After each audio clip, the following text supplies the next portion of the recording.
Welcome to Tell Me Your Story, New Paradigms for a New World. I'm Richard Dugan, your host, and today's a very special program as we are going to go through the process of learning about what it takes to break the mold. That's right, our very special guest today is going to share with us her experiences in that regard, breaking through poverty and racism and bullying and the wildfires, one wildfire of Malibu, and we certainly are grateful that she has joined us here on the program. Her name is Blanca Blanco, and it's so great to have you on the program today. Hi, everybody. Well, I'll tell you, we all go through our life's challenges, and you, in your latest book that we are, of course, talking about today, Surviving Immigration, Racism, Poverty, Abuse, Bullying, and COVID, your new book is entitled Breaking the Mold. And in this case, basically, you came into this world and went through all of these different things, so to speak, as one person, and you've come out the other side, so to speak, as another, a whole new Blanca, correct? Something along those lines? Yes, definitely.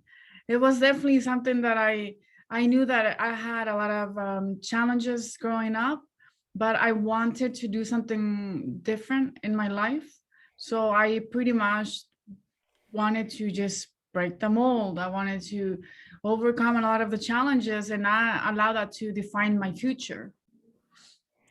Well, now you are someone. You're an actress. You're a fashion model as well, but you are someone also who has a couple of degrees, one in psychology and one in social work.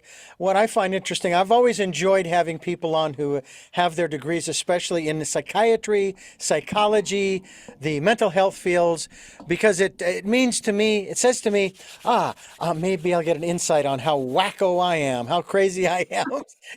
These are my therapy sessions. I want you to know. That's how I look at them because I learn a lot about myself through my guests as well. And you, now, right now, you're coming to us all the way from Los Angeles, but you immigrated from Mexico. Is that correct with your family? Yes, I was born in Watsonville, California, and then when I was 3 months old, we moved to Mexico, and then at age 9, we moved to Washington State. That's where we pretty much I lived there for my entire life until I moved to LA for acting. So definitely moving to Washington, we were an immigrant family.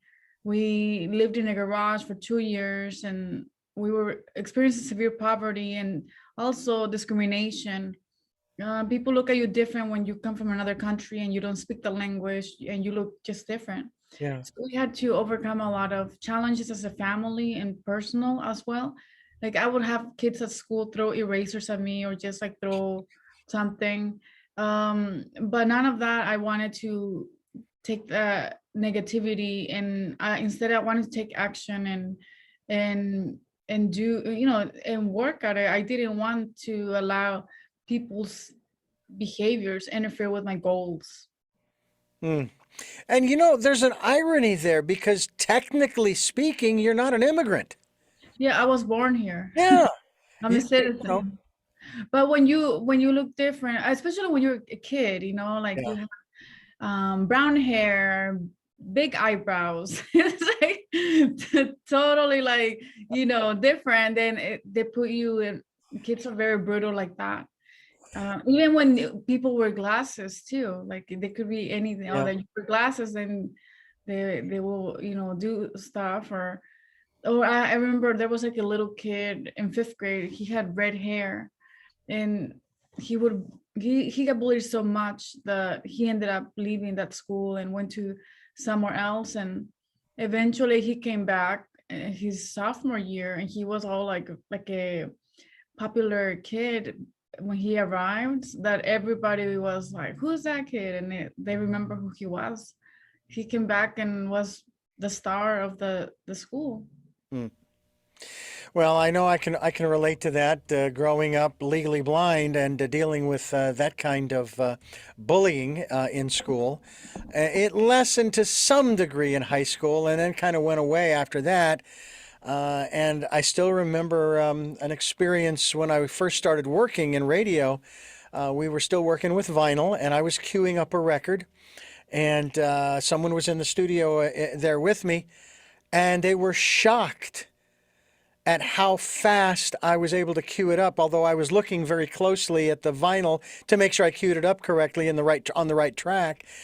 And they said, I didn't know you couldn't see well. Wow. And I'd only been in a couple of years. Mm. And now I have, and I used to be embarrassed about, if I had a magnifying glass, pulling it out or what have you. But I carry one with me. I use it all the time, even when I'm using the computer. It's just what I do. So those are some of the things that I've dealt with, and obviously you've been through something similar. I actually was not liked very much even by the girls, in spite of the fact that they liked my eyelashes. I guess I had eyelashes that girls wanted, they long, what have you, and that was when I was a kid. I don't know about today, but you've survived, if you will, if we want to put it in that context, faced and made it through the challenges, as I was mentioning earlier, of poverty, and of course, being an immigrant family, at least in the, shall we call it, the traditional sense, bullying and abuse, education, huge topic we'll talk about as well as your work as a model and an actress, dealing also with the issues, as you've already touched on racism and prejudice and the Malibu fire, the Woolsey Fire. You also, and I am going to guess that in these last couple of years, you've also still maybe been dealing with the whole issue of anxiety, because I know a lot of people are dealing with that because of the perception of the uncertainty of the future of life, when in fact there isn't any, whether there's a pandemic or not, there's no certainty. Yeah. It just isn't, right? But are you Yeah. still Yeah. facing that? Well, just the whole idea that the whole world is facing the same problem, Hmm. it is definitely harder to be like, okay, so because there would be some months that things are better, and then there's another you know, COVID, and so it's definitely.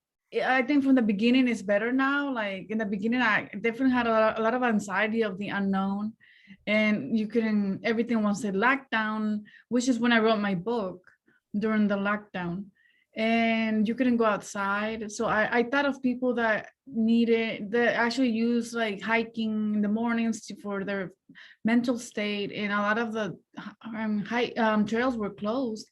So I felt very bad for like what is going on here. But I decided to just write my book. That was therapeutic for me, and definitely it's getting better. But I did experience a loss during COVID, and so I have it in Breaking the Mold.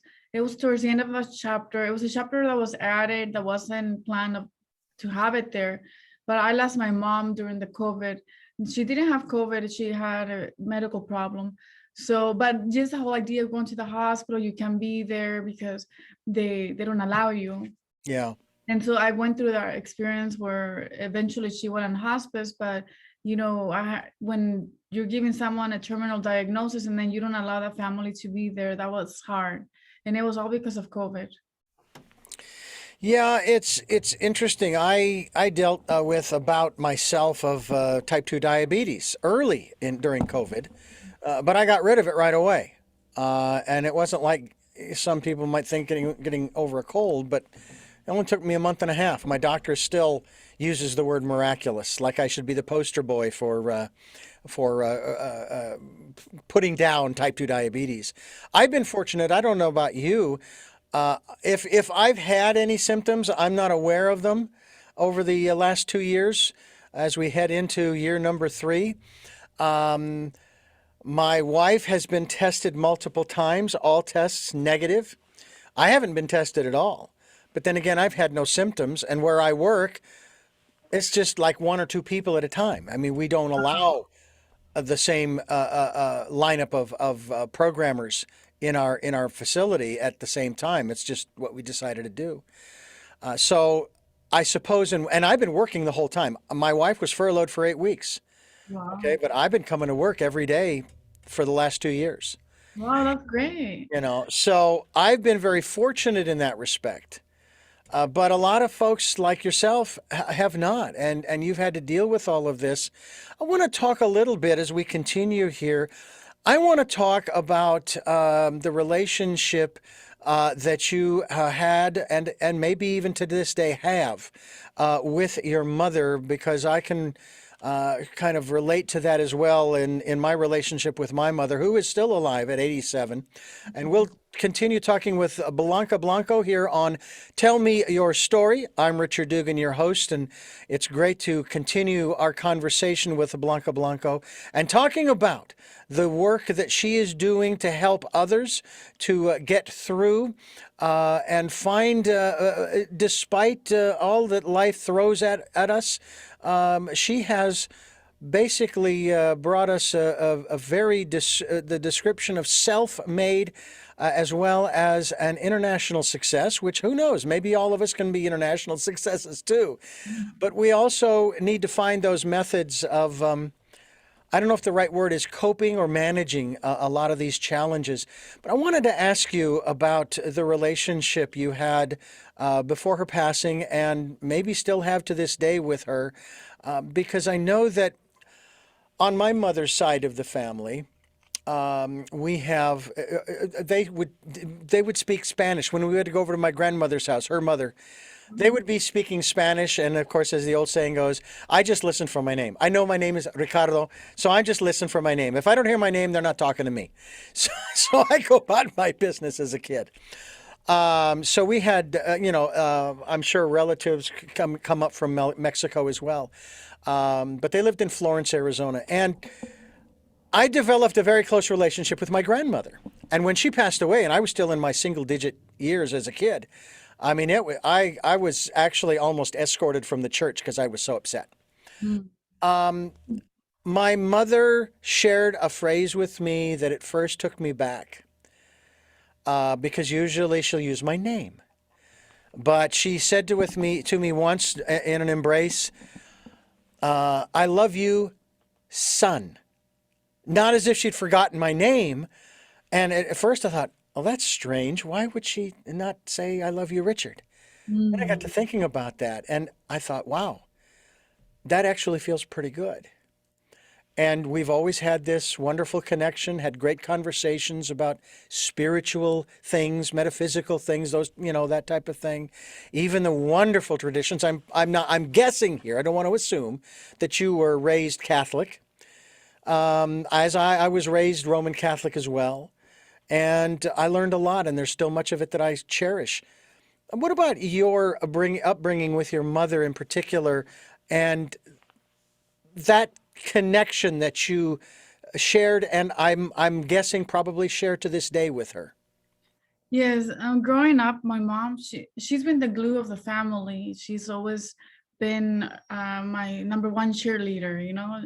When I was a kid and I would have big dreams, she always like listened to them, and she wouldn't like say, oh, she just encouraged the dreams that I had. Like when I would say, oh, when I'm older, I'm gonna be an actress in Hollywood, and she would say, well, you can do anything you set yourself to do. Like she was just like that, very positive. Even though we were living in a car garage and experiencing poverty, she didn't want me to give up on my dreams. But we have a very strong connection. She was my best friend. And when she passed away, when she was given a terminal diagnosis, I was the one who helped her. I went through all her meetings with the doctors and trying to find a solution or maybe another option. And when all the options were all gone, like I had to give the news to my mom.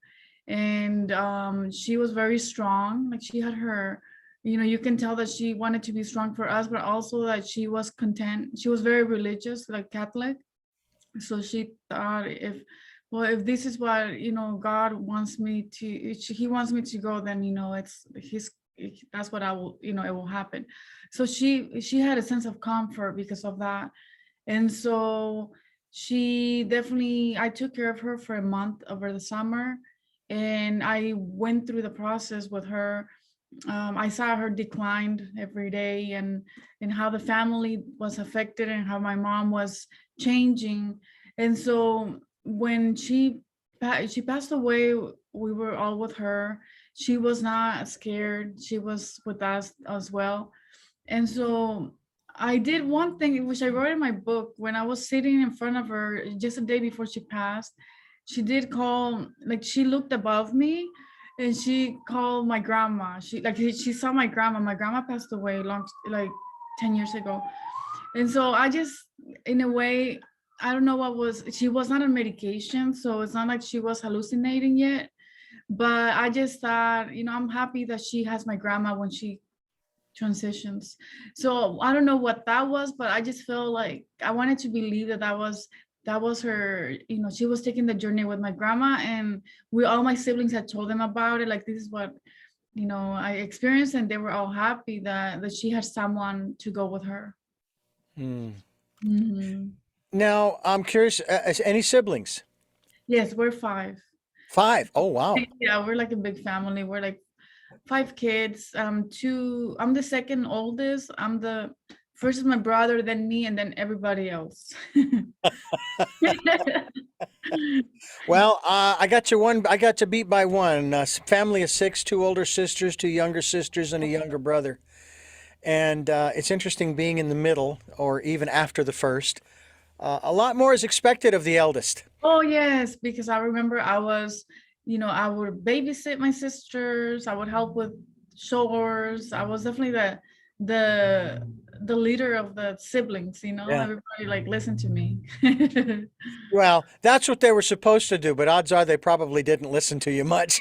Oh no, I spent time basically trying for them to listen, but yeah, they're like little Well, kids.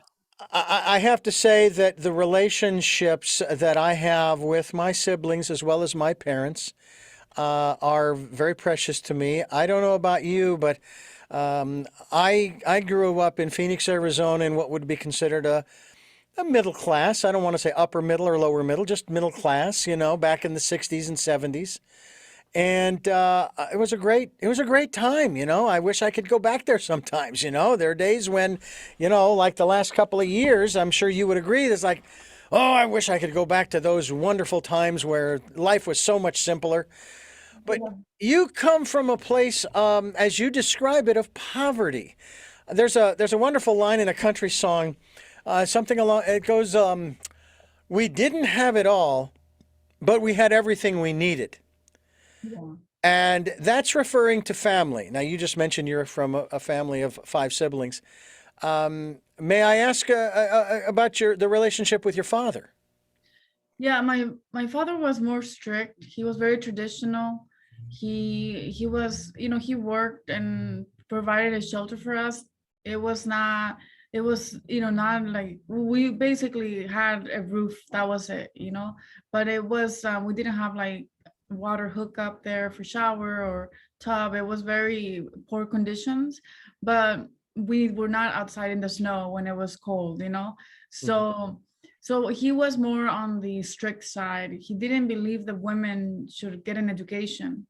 He didn't believe that sports were appropriate for women. So very traditional in his period, for back in the days, not even now, because people are more open about, like in Mexico, more women go to college now, like, so he was back in the period. Mm. So that created a lot of conflict because I wanted my independence. I wanted to pursue an education, have my goals, and that required I move out of the house. And in his idea, moving out of the house was when you get married. And for me, that was not going to be the reason. Mm.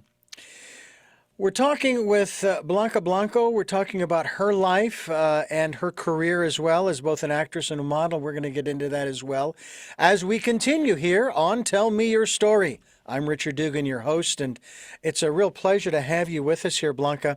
Now, okay, I may butcher this. I hope I don't.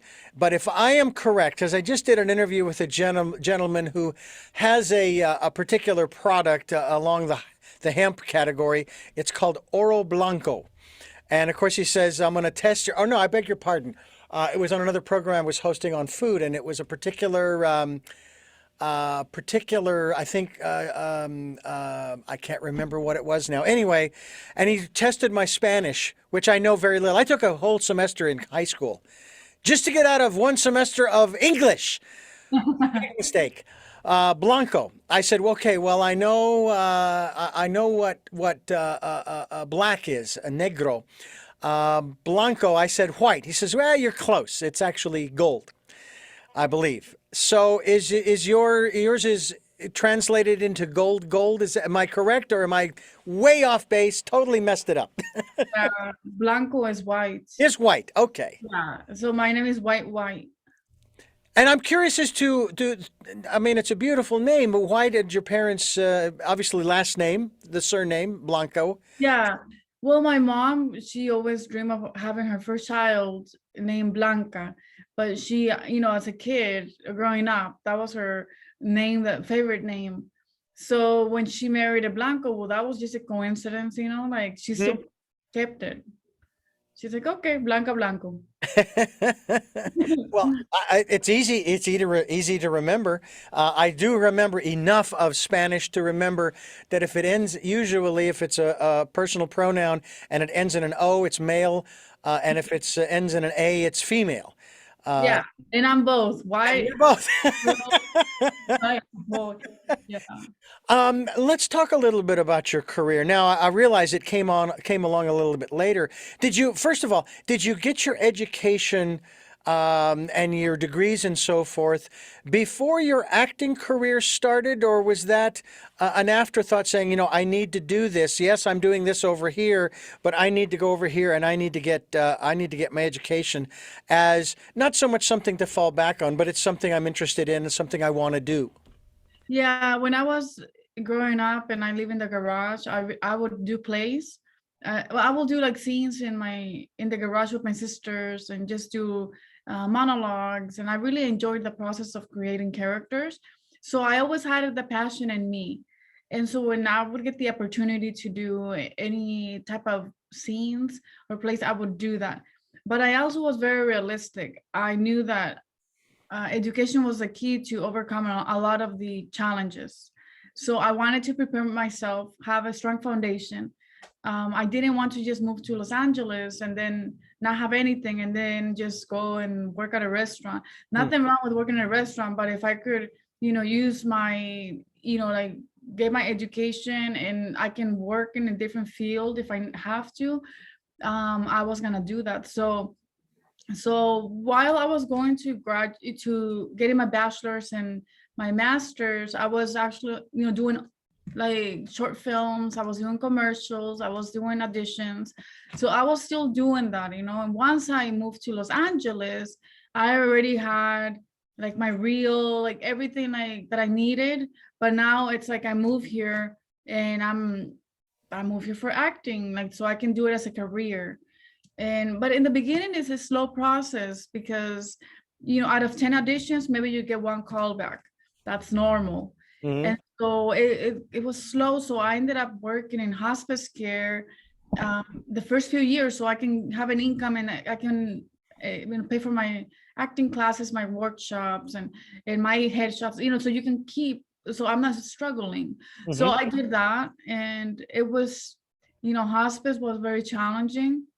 I learned a lot, and I have a chapter on my work and the differences that I saw from families that were wealthy and families that didn't have much and the care that they received. So I share about my experience in my book.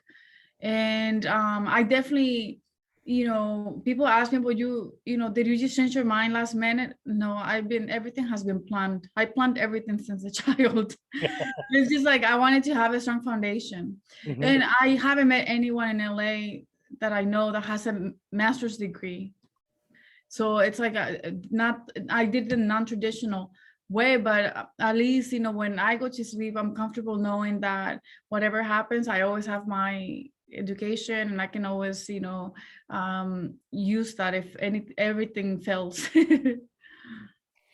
Now, you talk about how you want to break the stigma of poverty in particular, if you will, and not so much the stigma, but you don't want to go back there.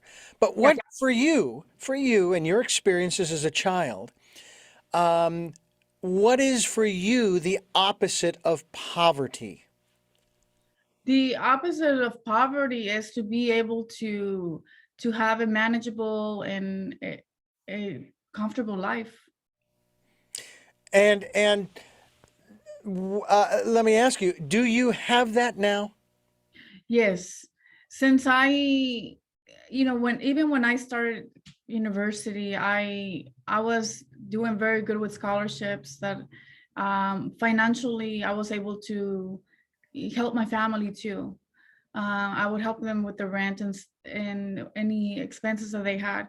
And then I've been working, and I had a very successful therapy work with hospice, and I was able to change my life around from when I was a child.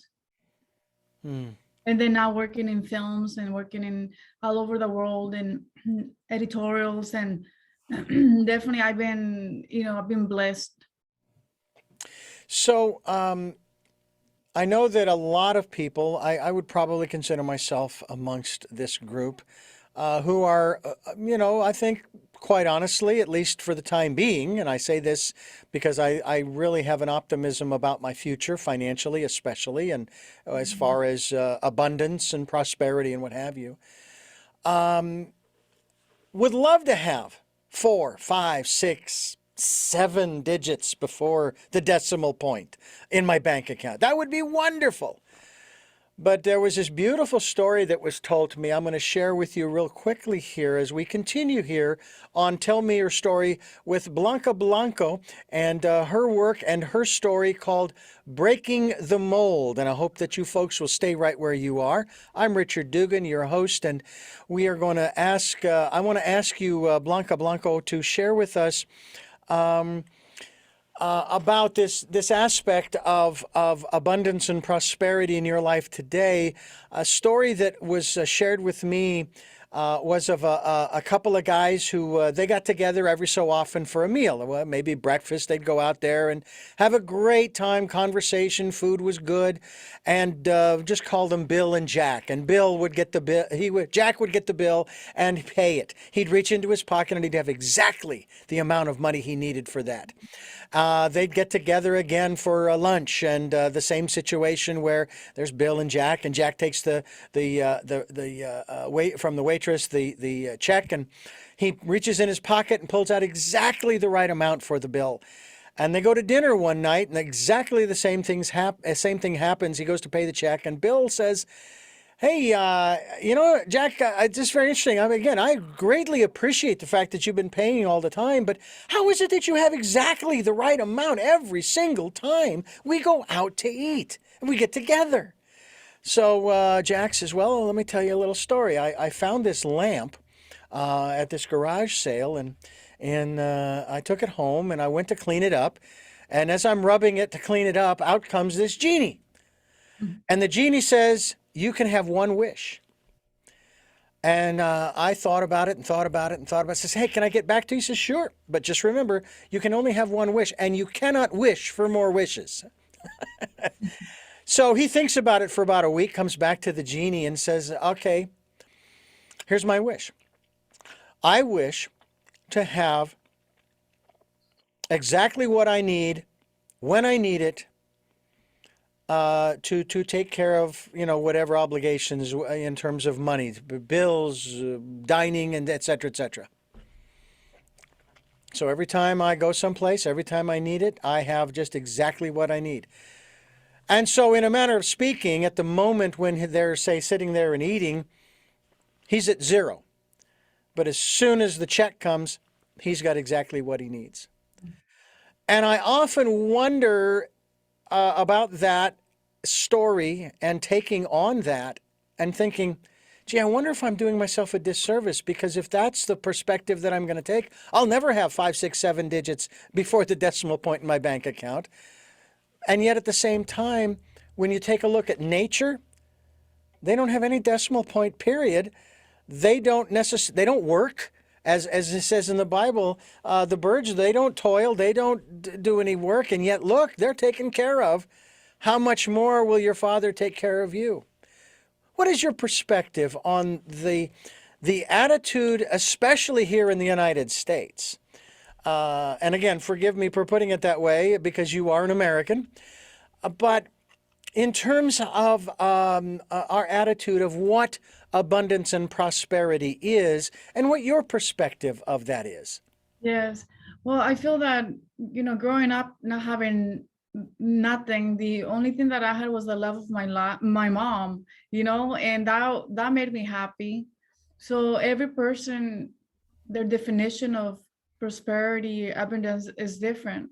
Like for me, is to have a rich life, not financially, but with, love around me, with, to be healthy, and to be able to just have a comfortable life, but not talking about the financial part, because that really is not really gonna make you, happy. Like if you could have money and still not be happy with your life, you have other areas that you are dealing with. So for me, growing up, my definition of being rich is to have love around me, and compassionate people, and to be healthy. Hmm. Well, I couldn't agree with you more on that. I've often told people, and I had a dear friend who I've known for 50 years, who basically was living out of his car. And he called me one day asking for help. And the best I could do is offer him words of encouragement, at least from my perspective. And I said, look, you are still living in Phoenix. You still have a community of friends, okay, that you and I, we both know. And you need to go to one of them and say, look, I'm down on my luck. I need a little support here. Could I stay with you until I get myself back up on my feet? And he did that. And now today he's managing multiple concessions at the Phoenix Sky Harbor International Airport. Wow. And of course, he was doing that before all of this happened. He lost his home. I think he even lost the car. But he pulled himself up by his bootstraps, and it is possible. What are not only some of the lessons that you've learned through this process, but some of the steps that you want to share with people in terms of, so to speak, if I can put it this way, sort of resurrecting their lives? You reach bottom, and as the old saying goes, there's no place to go but up. Yeah. Yeah, definitely. That's, traumatic experiences shape us. They give us skills and growth. I know that for me, if it wasn't for my traumas, early childhood traumas, I wouldn't have known how much more determination I had, or resilience, or how much I was able to overcome. I was able to see that it helped me grow as a person. And I developed other skills, like adaptability skills. I'm able to adjust and manage, and just my unstoppable drive, my determination. And these are all skills that, from when you're dealing with a traumatic experience and you have challenges, the challenges make us stronger, not weaker. Any particular steps that you have been able to put together that you share with us through the work and the book that you have written? Again, the title of the book, folks, is Breaking the Mold. Yes, I definitely can share. I work a lot on reframing as a child, and reframing basically means turning the negatives to positives. And it sounds simple, but it's a lot of hard work when you're a child. I noticed that when I saw the problems as a problem, I just felt like I didn't have like I just feel like I didn't have much control. But when I saw it as a challenge, like it gave me so much determination to go through it. So at an early age, I started changing the barriers to challenges, and changing the negative to a positive. I was able to use that skill to be able to change my negatives to positives. And then also I was a runner growing up. I did track and volleyball. So I use the same idea with sports. You get a lot of discipline. You set goals, you follow through, you got to finish what you start. You can, otherwise you're like in the middle and you just don't complete. And I thought I'm gonna also use the same idea with running, with my life, because I can't just stop halfway. Mm-hmm. And I miss, like I don't even finish the race. So I try to have my life, like use the same skills in my life, the reframing, and also just have like discipline and use my all the skills that I was learning in running, applying it in my life. You experienced something also that we want to talk about as we continue here on Tell Me Your Story, and that has to do with what many of us, I should say, not most of us, but many of us have experienced to one degree or another, living here in California, or even me being from Arizona, and that is dealing with what used to be called forest fires. They now just refer to them as wildfires because, boy, things get very wild out there when the land is on fire, and you dealt with the fire that swept through Malibu. And we want to talk about that as we continue here on Tell Me Your Story. I'm Richard Dugan, your host, and we're talking with our very special guest, Blanca Blanco, actress and model. She's also the author of her latest work, which is entitled Breaking the Mold. We hope that you will pick up a copy of this wonderful book, Breaking the Mold. And basically, it's something that she talks about in the book in terms of the escape, if you will, from the Woolsey Fire, which, as you describe, as Armageddon. And this was a fire out in Malibu, and you were alone driving through the wildfire, and your windows were hot and it was burning. The only the only connection I can have to something like that during, I think it was the Jesucita fire that we had here several years ago. I needed to get up to my wife. We lived up the mountain above Santa Barbara, and the fire was going across the front country, which was the barrier between myself and the top of the mountain. And I was in one of the county fire trucks, and they drove me up, and embers are flying everywhere. The hillsides weren't on fire, but in your case, it sounds like the hills were on fire, the trees around you were on fire, and you were basically just hightailing it through the flames. Yes, it was definitely, I felt like Armageddon in so many ways, because even survival of the fittest, people were fighting with each other, throwing Oh, cars at the gas station, and we ran out of gas at the gas station. So people became very aggressive. And then when I went actually the opposite way, I went towards the fire without knowing.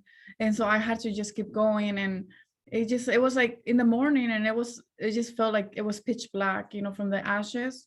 And so I remember driving, and my car was so hot, and the embers were coming, and I would see them on my windshield. The entire mountain was burning, and so it was just like the heat that was on my face as I'm driving. And I afraid that if anything goes wrong, there's nowhere to go, because you have the beach next to you. Like there's no boat. I don't know how to swim. Where am I gonna go? It's like, oh God. So I definitely went through, which I described my traumatic experience escaping the fire, how I was able to use some techniques that helped me to stay relaxed, because I was experiencing an anxiety attack.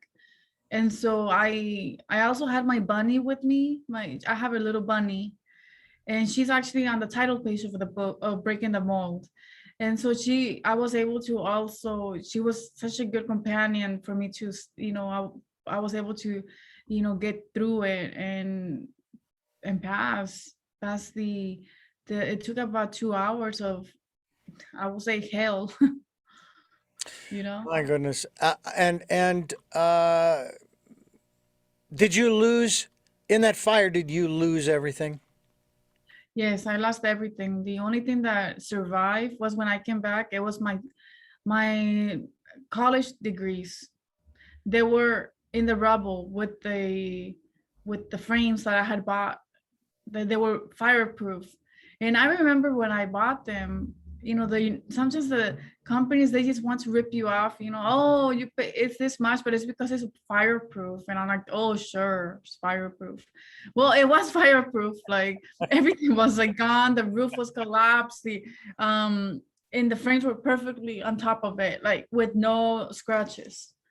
And so it was just like, it was a good investment of buying those frames, even though they were like super expensive that when I was in college. And so that's what I was able to get. I took some stuff from there that I thought maybe I could take it to the dry cleaning and try to save it. I tried that maybe like 3 or 4 times, and it's like a treatment that you put the items in there for like a week or two, and then it's supposed to clean the smoke. No, it didn't work. I ended up just throwing it away. But you have attachment to stuff, and I thought, oh, maybe I can recover this. I know I lost all my book collection. I'm like a bookworm, and that was all gone. Oh my. You have an acting as well as a modeling career. I have to say, and I don't even think I've got the name pronounced correctly here, Blanca. Um, I think it's Sofia Bagara. Uh-huh. Is that her name? I think that's how she pronounces the last name, or how the last name's pronounced. I have to say, you remind me of her. Oh. But I have one question for you because I'm looking at some of the photographs of your modeling. One in particular where you are wearing, what is it? Not six, three, it looks like 3 or 4 inch heels on your website. Oh yeah, yeah. I do not understand why a woman would wear something that cannot be comfortable at all. I just bought a pair of low cut boots, okay, because I wanted to wear boots and I had to get them with the wide so forth, but they don't have a very high, it's maybe a half-inch heel at the most because it's a boot. But I can't see how that can be comfortable walking in. Uh, I how do know. you do that? It's We can like ask magic. Lady Gaga that. What's that? We could ask Lady Gaga that. She has like 10-inch high heels all the time. Well, for me, I wore just for the photo shoot. I cannot walk in those. I have maybe minimum 3 inches, and it's like that's the thick, not the thin heel. But yeah, I Hmm. don't know how. Like I have some heels that are not that, but they're like so they're like, yeah, 4 inches, but I just have them for photo shoots. Yeah. Yeah. I'd let them Photoshop them in myself if, but that's Uh, me. Of course I yeah, would. well, after the photo, the first thing I did, I took off my shoes. Oh, I tell you, there's some of the most uncomfortable clothing, and I have to wonder sometimes about the designers. I think that they want to torture people, especially women. I just don't understand that. But then again, I'm not of that particular ilk, as it were.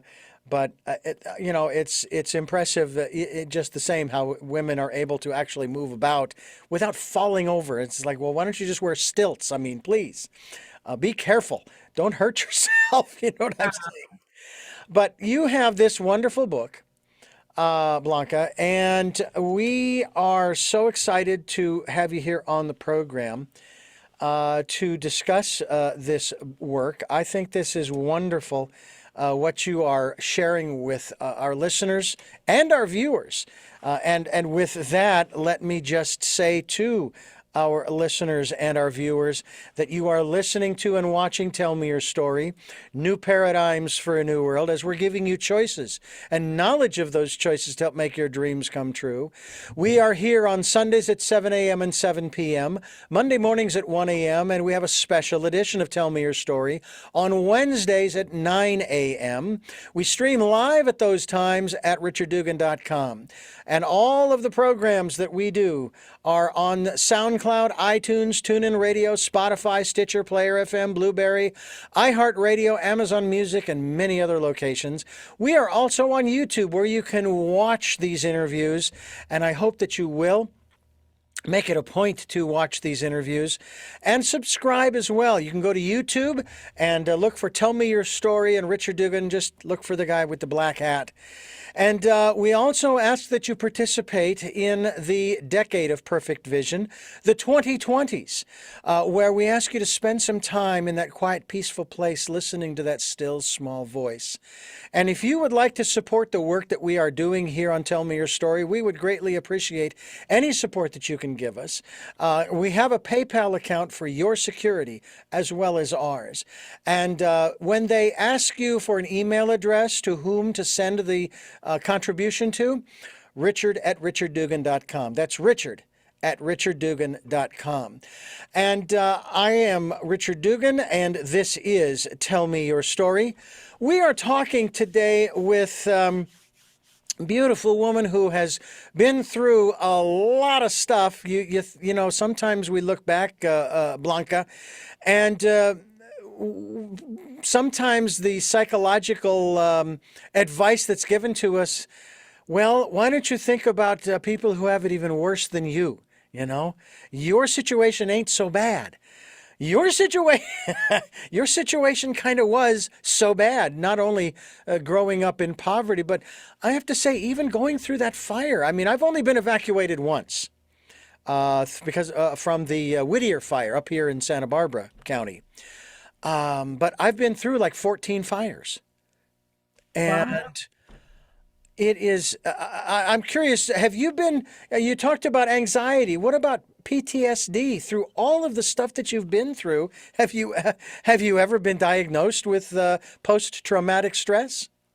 No, when I was, growing up, I didn't even see a therapist, but I work on myself as a kid, like changing, reframing and setting goals. And as I got older, I was able to just talk to a therapist, but I didn't have the PTSD. I don't even, I guess I worked on it I put it in different areas, and meaning that when we have traumatic experiences, we're more likely to experience post-traumatic growth by 66% Oh, than wow. PTSD by 25%. So what I focused on as a child was the negativity, to look at, how I'm growing, my strengths, my skills. I pretty much took everything that was negative and apply it so for my personal growth. And I think that as a child, I don't, if you ask me how I thought of that, I didn't have a therapist, but I just knew that I felt better when I saw the situation in a positive way. I knew that I couldn't control it, that the situation was gonna be there, but I could remain in control of my perception, Mm. the way I see things. So that, I guess, as a child, that helped me, because a lot of times when people have a lot of trauma, they go the wrong path, they like use drugs, drink alcohol like excessively, and drop out of school, get pregnant early. Like, it's like I had all the odds that were against me, and I knew that I didn't want that in my life. But how did you know to do those things? Where did you learn that? Well, whenever I would feel like, whenever I felt like I was like a victim, I didn't like the way it made me feel. Like I didn't have any control of life.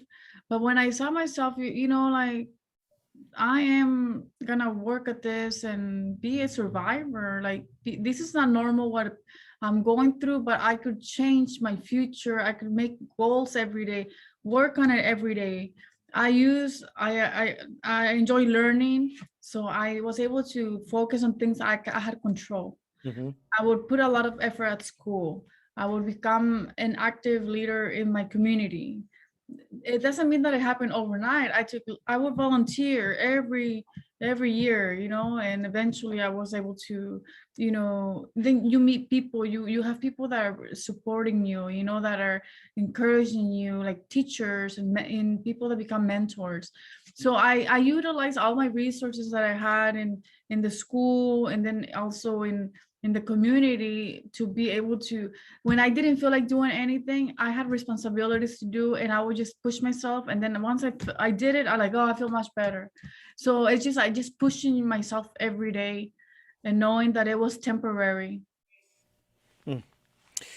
Well, I have to say, this thought came to me, that you are a beautiful person inside and out, and as I'm sure difficult as it was to write Breaking the Mold, it is a beautiful story because I don't want to say because of the ending, but because of where it ends in the now, in this moment where you and I are talking, where you have come through all of these things. So what do you see from this point forward? What do you see for your future? Well, I see a movie coming out of my book, because I think that we need more stories of hope and resilience. And that was another motivating factor when I wrote my book. I thought in this time, we need more stories of, humanity, like real life situations and turning it around. Mhm. And so I will continue working as an actress as my passion, and just, doing what I love. But wouldn't it have just been easier just to be the victim? Yeah, I couldn't see myself as a victim. I wanted to have control. I wanted to have power, Mm, and I couldn't do that thinking I was a victim. I feel weaker. yeah. And isn't that interesting? Because there are people who have been told that we are the victim of what others have done to us, Mm, especially as a country. We've been told that because of what they did, we're not so great, we're not so good, we're not the best, and so forth. And mhm, I thought, I myself, growing up in the 80s, in particular, during that victimhood phase of our psychological growth, and I went through some personal growth programs myself, like LifeSpring, and when I saw that crop up about 6 years ago, I thought, wait a minute. We already did this. We did this back in the 80s. Why are we playing the victim again? mhm. But it's because there are still more people out there who want to play the victim, who want to blame everybody else and don't want to take responsibility. So, to that end, what level of responsibility do you see in your life for where you are today? Well, I just wanted to touch base on the what you were saying right now, because I know that whenever people made me feel like, if they would say something and I feel hurt, like, then I would be, well, you can't blame other people about how you're feeling, how they made you feel, because the only person responsible how I feel and act is myself. So we cannot blame others for making us feel one way. Like, we gotta work on ourselves to feel secure and valued. And so that's a responsibility that we have, to have a strong foundation on ourselves, and that will help us to get through the roller coaster and not to quit. One final item I want to discuss with you here, the importance of community, of having a network, regardless of what's happening to you, such as my friend back in Phoenix, and such as our situation where we were evacuated, and somebody did come forward, a friend of ours, who offered us a room for a few nights while we waited for the evacuations to be lifted, and so forth. And the same situation with a lot of folks, regardless of what the challenges are that are facing them. Talk to us about the creating of the network, of the community in one's life, and how important that is. Because I'm sure you have quite a network in your life today. Yes, for me, it is so important. Like growing up, I would be very active in the community. I would volunteer in the nursing home. I will help organize events in the community. And it really helps because not only you're able to help with whatever is needed in the community, but also you have a network of people that are, they know you, that, they support you. And also you become a stronger leader when you do that. Mm. It's like, definitely, that's like, become, you become more resourceful as well.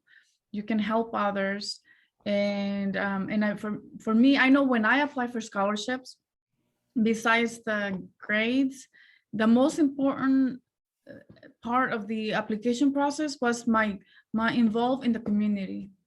Because see, you can take anyone with a good grade, but they have no community involvement. They don't know their community. So they will not succeed as the person that has lower grade, has strong leadership skills, is going to go far in life, even with any degree that they decide to do, because they have the leadership skills, the community. They're people that would run for president, people that would run for big positions. But the people that have no community skills, their involvement, they have more competition. Yeah. And also, too, in reference to community, you don't necessarily develop or create a network and a community for the purpose of them being there for you. It's a give and take. You are there for them as well, but also you want to work together to maybe, I don't know, maybe in your neighborhood, the respective community where you are, you don't have a park, and hey, there's a piece of land. Let's petition the city council to put a park in here for our kids and the kids that will come along in future generations and so forth, and make it a nicer place to live, just as an example. And then when those events come along, like a fire or what have you, you're there for one another. You know each other, and you realize that, hey, we're all the same and we're all affected by this. We need to stand together, and we can all get through this together, just like with this pandemic. It's one of the things that I found so saddening about the pandemic, is how it has divided and subdivided our societies, not just in the U.S. either, but across the globe. Yeah, definitely. There's a lot of division. In many groups are divided, and it's a different world that we're living in. But I think that it seems like there's more light at the end of the tunnel. Like finally, we're seeing like the pattern of how it works, and people are taking action, and definitely you realize who are the people that were not that very responsible during, and you kind of think twice about what kind of friends they are. Yeah. So it's like, okay. Mhm. So definitely that happens in a lot of friendships. I know, from what I'm observing. But definitely, yeah, if you're gonna volunteer in the community, do it for reasons of helping others, not selfish reasons. Right. Because when you do things for selfish reasons, it's not gonna get far. You're gonna get bored and you're not gonna be happy. So Right. do it if you have a passion. I mean, I enjoyed going to the nursing home and talking to the elderly. I say when I was in middle school, and I would bring cookies to them, It's like I really just enjoyed that, or just like helping in the community. Not only it was like a way of, breaking my, I was kind of shy, Mhm. but also I was able to meet amazing people that were like, oh wow, they inspire me, like I learned a lot, even from just doing that type of volunteer work. Yeah. But I think it's important to know your community, your neighborhood, and because you just never know. Like I know when the fire happened, well, the community became all crazy in Malibu. It's like it was definitely a new thing that I saw, but definitely after everything happened, the people were like reaching out to each other, like when we were all looking at our places, and everybody was, supportive and offer their homes, the ones that survived their homes, like you can come here. Like it was like very, strong community in the aftermath. And during, the stress hits everyone because everybody's on the same, trying to survive. You see Yeah. that they're right there. So you Yeah. can't expect people to maintain composure, in every situation. Well, that's true. That's true. And of course, the interesting thing too is that these kinds of events, they are the great equalizers. It doesn't matter how much money you've got now. Mhm. We are all, as another, I'm listening to country music these days, and we're all in the same boat. We're all fishing in the same hole. And wondering where the time goes and the money too.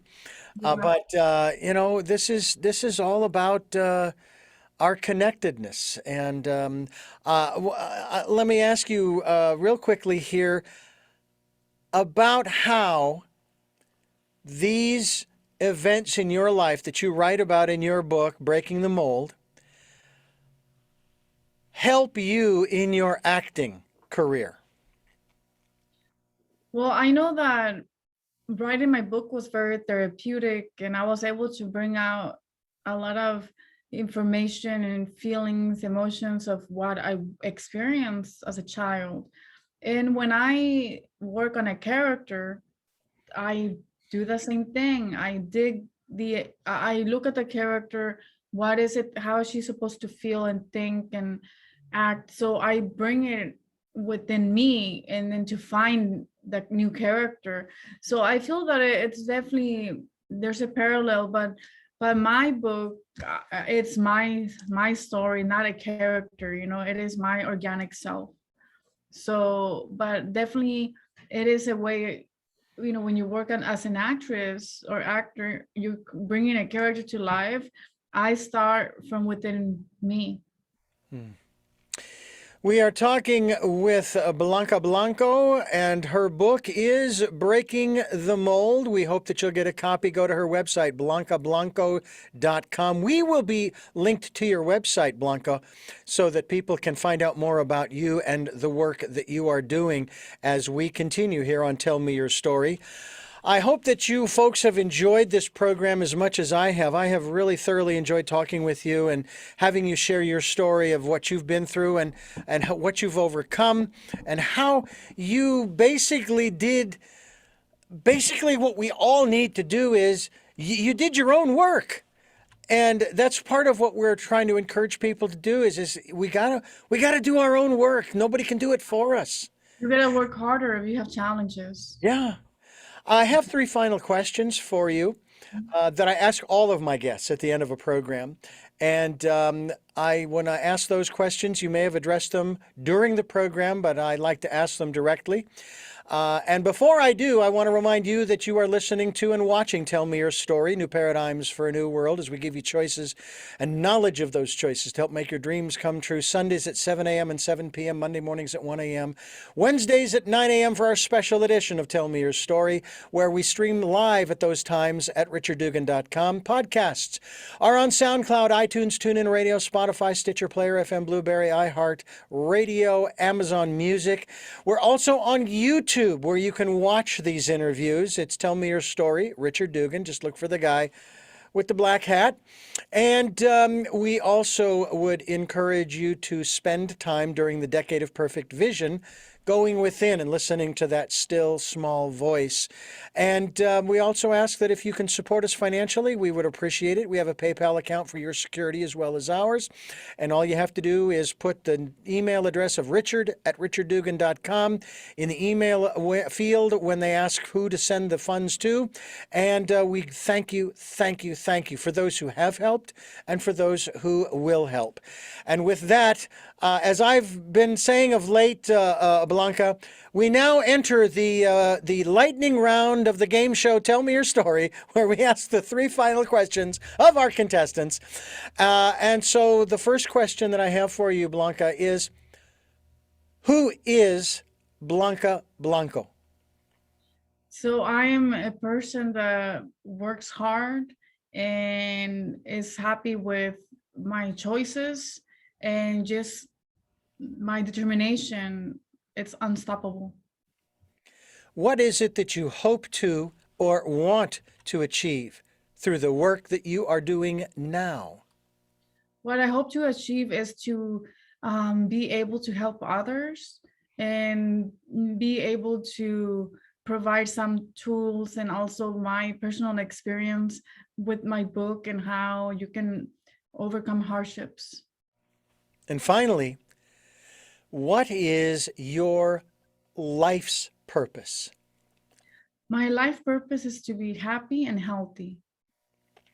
And with that, Blanca Blanco, thank you so much for sharing your story here on the program. And I want to let you know, and I've never said this to any other guest before, but I extend it to all of my guests over the last 14 plus years of interviewing here on Tell Me Your Story. If there's anything you need and I can provide, let me know. You are a part of my community now. Thank you so much. I'm very happy that you interviewed me. And also I wanted to share that, my book, Breaking the Mold, it's at Barnes & Noble. Excellent. All of the outlets, brick and mortar, as well as online. Excellent. And please, let's have you back when we are working on the movie. By the way, you think you'll play yourself? I think that maybe in the present, but not when I'm younger, Okay. All right, wonderful. Well, again, thank you so much. And thank you for listening to and watching Tell Me Your Story, New Paradigms for a New World. We are giving you choices and knowledge of those choices to help make your dreams come true. And until our next broadcast, podcast, videocast, love to lol.